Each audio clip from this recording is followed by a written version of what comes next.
So the next 5 games, we've got Port Adelaide on a Saturday night at the MCG, Richmond Saturday twilights MCG, Gold Coast up there Saturday twilights, not the MCG, and then North Melbourne Friday night at Marvel Stadium, Carlton on a Saturday night at the MCG, followed by a 5-day break taking on Adelaide over there. My big call regarding the next few games is our season will be officially determined whether we play the wildcard round or we're going to be out of calculations or just fairly impossible to make top 10 would be the games against North Melbourne and Carlton. I am treating these as little blocks each time. The whole scheme of it, these 5 games, realistically, we should be winning 4 of the next 5 games. No questions asked. We shouldn't be challenged or taken to the brink against Port Adelaide and also against Richmond. If we are, there's no point taking Gold Coast seriously. There's no point for Gold Coast taking us seriously. Not to mention as well, the next 5 games, the toughest opponent we have is Gold Coast. Gold Coast, their next 5 games, Collingwood's their easiest opponent, and it's at Gold Coast. People First Stadium, PF Chang Stadium, whatever you want to call it, Metricon, Carrara. It's a tough challenge every time we go up there. Not just the opposition, but the weather, the climate, everything regarding it. But during the season, I've treated blocks of games within a block. So, for example, I had Carlton and Essendon after our gather round loss, where I said we stood here with very little to gain but a lot to lose. And I feel like that's the same sentiment when we take on Port Adelaide and Richmond. If we lose one of those 2 games, we're not to be taken seriously, unfortunately. So we win the next 2 games against Port Adelaide and Richmond. Great, we're expected to do so. Then we take on Gold Coast. We would be 7 wins, 7 losses, and a draw, either in 10th spot or just outside half or 2 premiership points outside the top 10 if that's the case. Gold Coast looks shaky right now with a tough fixture to end out the season, yet we are probably their easiest opponent towards the end of the season or after their bye. Well, they've already had their bye.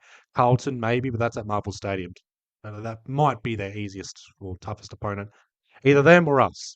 And we take on Carlton 2 weeks after Gold Coast. North Melbourne at Marvel Stadium.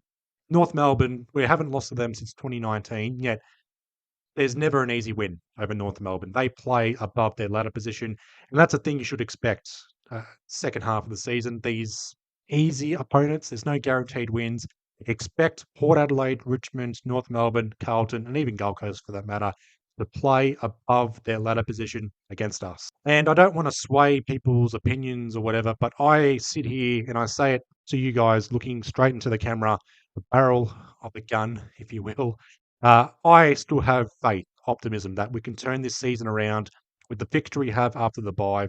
Next 5 games, we should win the next 4. But I'm not guaranteeing any wins. We win the next 4 out of the next 5 or whatever. Great. If we win 5, even better. But there is still a lot of work to do. And if we lose games that we shouldn't be losing, then you can rule us out. But I'm just waiting for that one massive loss or that one loss after the siren in another close game where it's just going to break me, or that one loss where I'm just going to sit here and go, right, change my mind. Season's over. Play the kids, tank, get that first round pick, top 5 pick, and then use it on Zach Butters or find a decent quality kid, develop the kid, back that kid, and have him be a 200 plus gamer for Collingwood. And if it gets to a point where our season's officially over or we can't make top 10 or anything like that, then you'll start seeing me talk about guys like Zach Butters from Port Adelaide, Lockie Neal up at Brisbane. I was going to say Max King, got to get my Kings right. Ben King up there, Jed Walter up there, Charlie Ballard apparently up there. We're all linked to these players. Fucking Hayden McLean we're linked to apparently.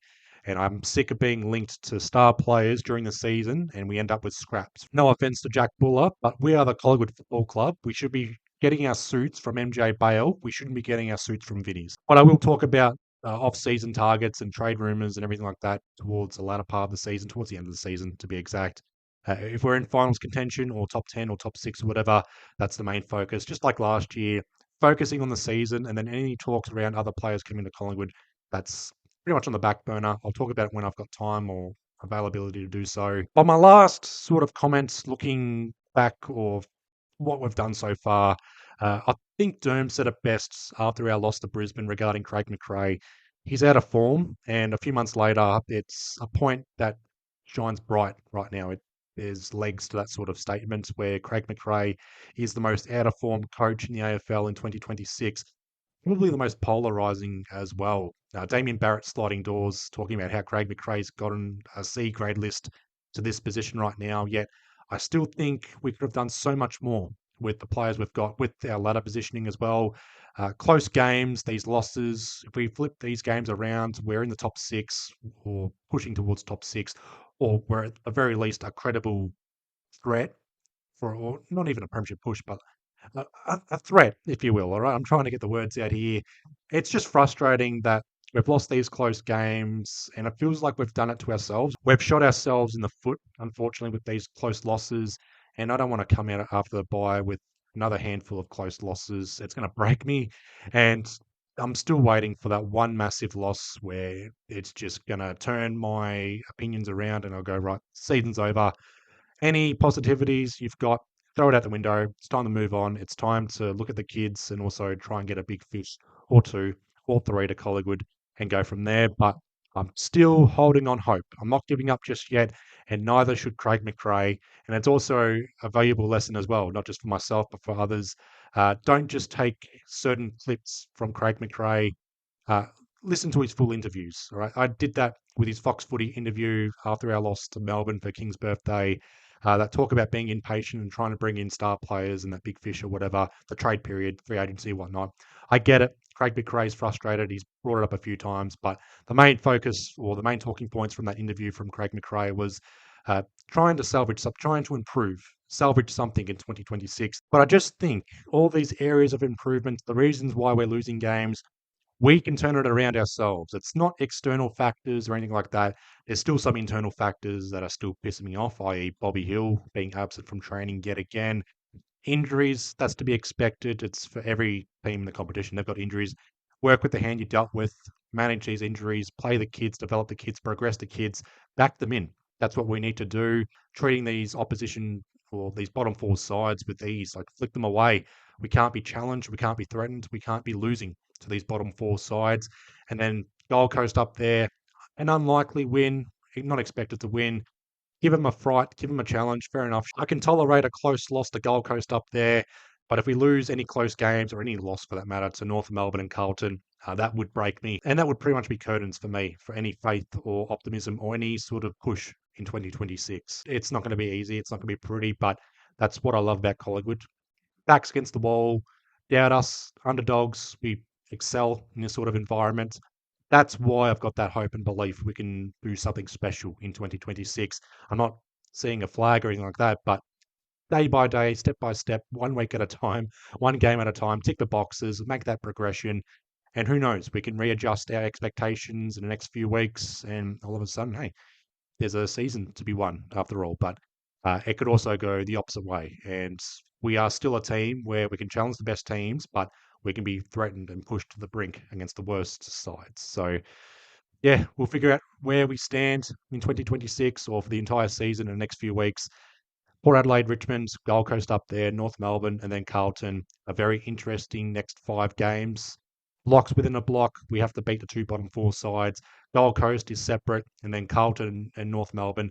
They're pushing themselves up the ladder for some reason. They're in that 11th, 12th, 13th spot, and possibly on the fringes still, or inside the top 10, 9th and 10th by the time we face them. We need to be above them by the time we face them. That's another factor as well. We've got to beat the teams above them. But just, yeah, waiting for that tipping point, good or bad. We'll find out when that comes. And when it does come, you'll hear from me first.